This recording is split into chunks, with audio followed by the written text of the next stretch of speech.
sahabat Bawaslu di seluruh Indonesia, berjumpa kembali dengan saya Mas Ayu Fitria di podcast Bawaslu RI. Masih dengan doa yang sama, semoga sahabat Bawaslu selalu dalam keadaan sehat dan juga bahagia ya. Di episode podcast kali ini, Bawaslu mengundang tamu istimewa, seorang komika. Tentunya pasti sahabat Bawaslu penasaran kan ya, kok komika apa sih hubungannya dengan pemilu? Langsung saja kita sapa, di sini ada Kak Bobi Almahbub. Halo.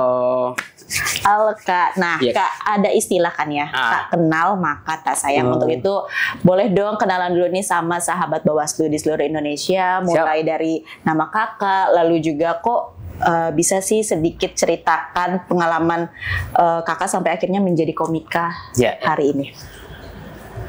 Assalamualaikum warahmatullahi wabarakatuh. Waalaikumsalam warahmatullahi wabarakatuh. Buat yang belum kenal, banyak ya. Banyak emang banyak yang belum kenal. Ya tadi kan tak kenal maka tak gendong.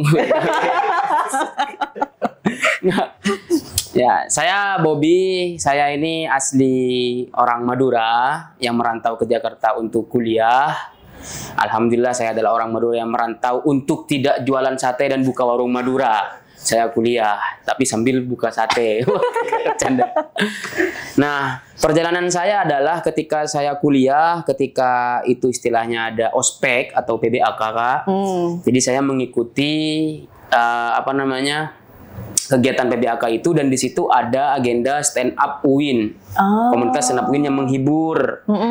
Nah, akhirnya saya tertarik untuk gabung. Karena saya merasa lucu di tongkrongan. Lucu di tongkrongan. Saya lucu banget di tongkrongan. Kalau ada saya pasti ketawa tuh. Tapi ketika stand up itu susah. Karena stand up itu ya melucu, tunggal sendiri, dan terstruktur dan rapi gitu. Nggak sembarang nyeletuk kayak di tongkrongan. Ada pasti menyiapkan materi-materi dulu ya kalau mau stand up. Makanya nyoba stand up pertama, dan saya pakai materi orang dan nggak lucu juga. Jadi saya tertantang, ya udahlah ayo coba di sini gitu. Dan memang ya di stand up didikan kami sama kayak organisasi-organisasi lainnya di kampus gitu, kayak ada pelatihan mental dari senior kayak gitu. Di stand up juga ada di stand up UIN. Akhirnya ya udah saya stand up di situ. 2019 saya vakum. Kenapa tuh? Karena mau skripsi kan, tahun 2020 fokus sama ngurusin organisasi. Waduh. Jadi saya juga berarti ya Kak Bobi nih. Alhamdulillah dikit-dikit, tapi bukan yang mengarah ke politik sebetulnya. Saya ada organisasi namanya ITLA, Persatuan Mahasiswa Bahasa Arab se-Indonesia. Kebetulan sekjen di pengurus pusat. Jadi fokus di situ sama skripsi. Stand up-nya ditinggalin. Terus ada corona. Habis corona 2020, 2021 saya kerja. Pas kerja, saya bingung pulang kerja mau ngapain nih gitu. Teman-teman udah pada lulus semua kan rata-rata. Akhirnya saya stand up lagi, karena di stand up teman-temannya orang sini semua, anak komunitas sini. Balik deh 2022 saya stand up lagi, dan alhamdulillah disambut baik dan nggak tahu rezekinya berbeda dengan waktu saya stand up ketika masih kuliah. Karena memang waktu itu main-main, sekarang kayak lebih serius gitu. Karena 2022 saya balik stand up lagi, ikut lomba sekali, terus menang, termotivasi, kok seru. Ya semuanya gara-gara uang mungkin ya, atau gimana? Enggak. Seru gitu. Kadang kalah juga, kayak adrenalinnya tertantang gitu. Saya resign kerja. Emang sebelumnya kerja sebagai apa? Ada, saya customer service biasa. Bayangin nggak orang Madura jadi customer service, nelpon kan ketahuan logatnya Madura ya. Halo, ada yang bisa saya bantu? Gitu. Tapi pakai bahasa Arab gak sih? Enggak, bahasa Indonesia Kak. Jadi pas 2022 saya aktif lagi di stand up, alhamdulillah ada di tahap ini. Sebetulnya saya resign kerja itu bukan karena mau stand up, mau lanjut S2 di Magister Bahasa dan Sastra Arab. Lanjut S2, tapi saya nggak bisa kerja, bingung. Akhirnya saya stand up lagi. Ya udah, pada situ udah ternyata stand up menghidupi saya untuk kehidupan sehari-hari dan membiayai saya untuk melanjutkan pendidikan S2 ini. Luar biasa memang. Berarti rezekinya Kak Bobi itu sebagai seorang komika gitu ya. Nah, tadi kan berbicara soal perjalanan Kak Bobi ya sampai akhirnya menjadi seorang komika. Aku mau tes juga nih Kak Bobi. Karena lagi mengisi di podcast Bawaslu. Kira Kak Bobi tahu gak sih sebetulnya Bawaslu itu apa sih, tugasnya ngapain? Ya. pertanyaan itu sebetulnya bukan tertuju ke saya doang, tapi ke seluruh umat di Indonesia ini gitu. Banyak yang nanya Bawaslu tugasnya apa? Sebetulnya tugasnya mau ngawasi. Hal-hal yang bersifat mengawasi memang tidak terlihat secara abstrak kan, enggak ya kan? Saya membela nih. Nah, jadi mengawasi kayak kalau ada sengketa kayak gitu, kalau ada calon yang kalah. Nah, itu kalau misalkan ada kecurangan dan lain-lain, nanti itu tugasnya Bawaslu dan harus berdampingan juga sama KPU kan? Gitu nggak sih? Betul, betul. Oh gimana? Betul. Kayaknya cocok deh jadi PNS Bawaslu. Boleh, saya kan mirip Pak Rahmat Bagja mukanya. Pak Ketua. Enggak. Ya. Kalau secara umum lebih luas lagi, Kak Bobi melihat pemilu itu seperti apa? Kalau pemilu ya di mata kami sebagai komika, ya kita ibaratkan dengan open mic. Open mic ya siapapun bebas daftar. Nah, kan sekarang kan bebas kan, independen juga bisa kan? Betul. Ya bebas. Yang lucu dapat perhatian dari hati audiens, ya dia ya akan dinobatkan sebagai anggaplah di mata mereka komik yang paling lucu MVP di sini. Ya sama kayak gitu. Jadi pemilu juga seperti itu juga. Siapa yang mendapatkan hati rakyat dan ininya banyak gitu.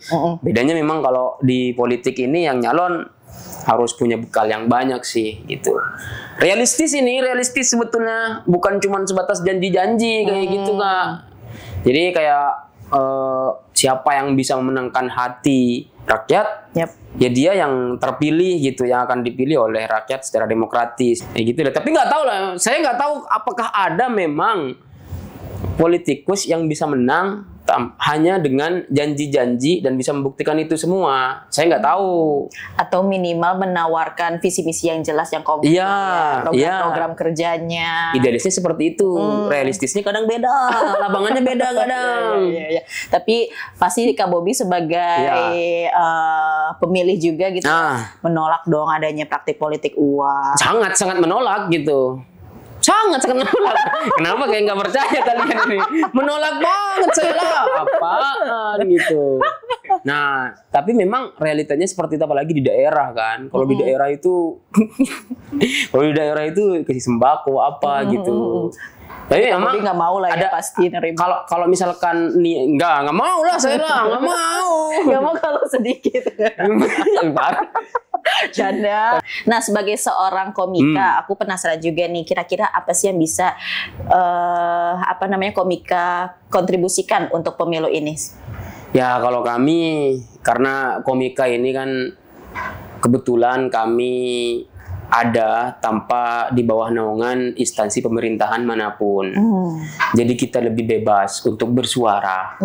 Jadi kita pun bisa mengkritik juga secara tajam terhadap para politikus, dan memang sudah booming sekarang bahwa banyak komika yang kemudian materinya pinggir jurang di somasinya Om Deddy. Saya juga pernah di situ. Dan ya orang-orang yang menyerang juga banyak komika, tapi memang sekarang ada juga komika yang sekaligus menjadi buzzer, ada juga. Dan itu pilihan sebetulnya personal, Kak. Saya nggak menyalahkan dia yang menjadi buzzer atau dia yang menjadi oposisinya pemerintah gitu. Memang harus balance gitu. Dan jadi buzzer ada yang mengkritik. Kalau yang mengkritik kayak ya contoh lah, kalau ada biasanya Bintang Emon, Bang Panji, berapa gitu.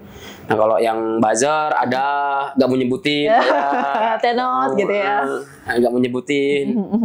Ada juga, saya sempat mau jadi buzzer dulu, tapi gak masuk. Canda. Nggak, saya nggak mau, nggak ada tawaran sih sebetulnya juga, nggak mau. Nah, lanjut. Lanjut.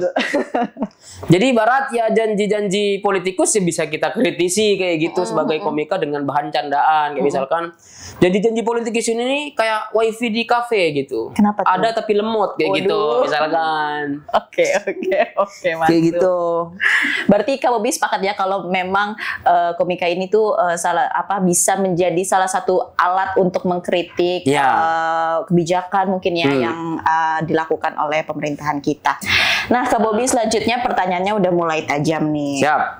Menurut Kak Bobi, isu utama dalam pilkada saat ini tuh sepengamatan Kak Bobi itu apa?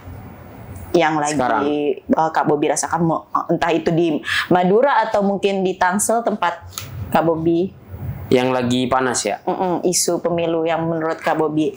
Sebenarnya isu pilkada kali ini nih, kalau saya sebetulnya bukan pengamat politik banget sih Kak ya.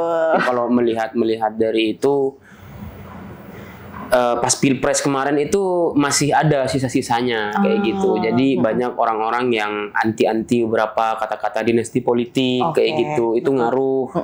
Kayak kemarin juga kan sempat panggilan darurat yang itu tuh apa? Garuda Biru. Iya, semuanya. Jadi beberapa kadang di daerah itu ada yang anti terhadap itu. Kalau di daerah saya, kayak kalau dia dari partai ini kita anti, kalau dia dari dinasti ini kita anti kayak gitu. Kalau di Tangsel dan lain-lain kan kadang beda ya per daerah. Misalkan partai kuning sama partai merah untuk urusan pilpres mereka kadang anggaplah misalkan mereka bersatu, tapi di daerah kadang berbeda koalisinya. Kalau dalam politik itu istilahnya tidak ada musuh atau teman sejati yang banyak kepentingan gitu ya. Benar. Kayak di Depok gitu, di Depok kan 20 tahun dipegang salah satu partai itu, udah lama gitu. Makanya saya nggak tahu orang Depok nih banyak kejadian aneh itu mungkin gara-gara yang mimpin orang-orang dari partai itu. Saya nggak tahu, saya nggak mengecam ya, nggak mengecam. Makanya sekarang ada calonnya yang apa namanya dari independen, tapi bahkan dia dari ini kalau nggak salah ya kayaknya dari ASN deh, bapak yang nyalon itu satunya. Terus wakilnya dari partai kayak gitu. Jadi nggak bisa diprediksi sih Kak kalau daerah gitu. Kalau pilpres kan kayak kita umum gitu langsung gini. Kalau daerah lebih bercabang lagi dan kadang koalisinya berbeda gitu. Tapi kalau lihat dari fenomena-fenomena yang tadi Kak Bobby sampaikan itu membuat Kak Bobby jengah nggak sih, atau sampai akhirnya memutuskan kayaknya mending nggak milih deh, atau jangan golput gitu? Oh, ya kalau saya sih sebetulnya mungkin ini masukan juga buat KPU dan Bawaslu ya. Siap. Dari saya mungkin. Kita itu orang merantau malas kadang memilih karena ribet ngurusin administrasi dan formulirnya. Masalahnya RT di kosan kami rese semua, nggak mau ngasih surat ini. Itu yang jadi masalah Kak. Buat apa ini? Buat apa kayak gitu. Itu dia. Tolonglah diawasi tuh RT. Baru jadi RT songang apalah jadi bupati ya Allah. Ya Allah. Tapi memang kalau kembali lagi ke politik yang tadi ya Kak. Kalau politik daerah tuh kalau saya melihat rata-rata beberapa daerah dikuasai satu partai, koalisinya terserah. Kayak misalkan di Banten ada partai itulah, sebutin aja partai itu, dan di Depok partai itu, termasuk di daerah saya Pamekasan ada partai ini gitu yang menguasai kayak gitu. Jadi kalau di daerah justru saya melihatnya beberapa ada yang dikuasai oleh salah satu partai, sisanya ikut koalisi. Nah kalau pilpres kan beda gitu kadang koalisinya ini itu sih menurut saya. Tapi semangat Kak Bobby untuk memilih pasti ada dong. Ada, karena saya sebetulnya kalau pilkada kan saya masih Madura, Pamekasan. Kalau saya akan mengikuti saran dari beberapa guru dan hati nurani saya dan juga keluarga. Saya satuin semuanya baru bikin kesimpulan gimana mau saya pilih, dan saya nggak mau ngasih tahu siapa yang saya pilih nanti. Karena rahasia ya, berdasarkan saya akan mengikuti saran dari guru di pesantren, kemudian keluarga, orang tua sudah meninggal kayak gitu. Dan pastinya tolak money politik dong. Iya, tolak itulah. Tolak lah ya. Mantap. Oke, Kak Bobby, ini kita balik lagi soal komika ini. Kak Bobby kan udah sering nih menyampaikan stand up komedi soal yang berbau-bau politik dan sebagainya. Ada peristiwa yang menarik ya sih Kak saat Kakak menyampaikan stand up komedi itu, ataukah ada rasa deg-degan atau takut nih nanti akan gimana-gimana, atau biasa aja sebagai seorang komika? Nah, kalau ke politik banyak yang nyerang, banyak yang suka. Biasanya ini kan negara demokrasi, ada yang pro dan ada yang oposisi ya kan. Kalau yang pro ya udah saya diserang, kayak misalkan ketika saya stand up di Somasi menyerang salah satu paslon, padahal saya serang semua. 1, 2, 3 saya serang. Ya kalau saya nyerang 01 yang nggak terima ya 02, 03. Kalau saya nyerang 02 yang nggak terima 03, 01, begitulah seterusnya. Baru kalau misalkan saya nggak nyerang, ya saya nggak juara setidaknya. Ya gimana coba? Kan memang disuruh pinggir jurang gitu. Nah, jadi ya responnya sih kadang banyak yang nggak suka, tapi justru lebih banyak yang suka. Gitu. Nah, yang nggak suka ini biasanya, yang suka ini biasanya adalah masyarakat kayak gitu, yang kayak kritis gitu. Ya kan ada beberapa memang netizen yang lebih suka terhadap public figure. Kalau saya kan belum public figure, yang sering membuka suara dan dia mendapatkan support secara sosial di media sosial dari itu gitu. Dan ya kita tahu lah kayak influencer yang berani bersuara gitu kan, ya kan. Kayak Rocky Gerung kan, misalkan Rocky Gerung kan banyak juga apa namanya support medianya dari netizen gitu. Tapi yang benci ya orang-orang yang berkoalisi dengan pemerintahan yang Rocky Gerung kritik kayak gitu. Sama kayak gitu Kak. Dan dari Kak Bobby sendiri juga berarti udah terbiasa lah ya sudah hal-hal yang demikian. Dan saya juga kayak misalkan ada lomba nih, kritik DPR, kritik polisi, kritik politikus. Kadang kalau tayangannya live diminta tolong jangan lewat batas ini ya gitu. Tetap ada aturan kayak gitu. Ya. Ya saya ikuti aturannya, orang lomba gitu loh.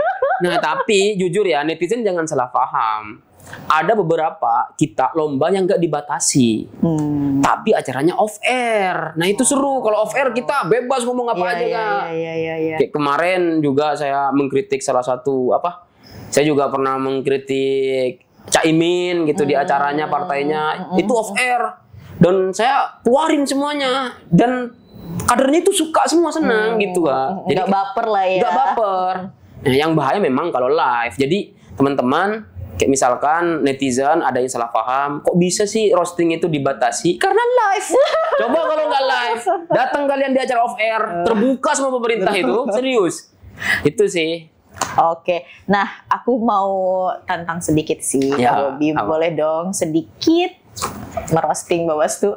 Oh, Bawaslu. Roasting nih Kak. Tapi dikit ya. Dikit aja. Sedikit saja. Jangan banyak-banyak. Nanti kita banyak. somasi. Oke, langsung singkat ya. Kenalkan teman-teman, saya Bobby dan saya adalah menantunya Pak Jokowi ya. Bobi Nasution itu.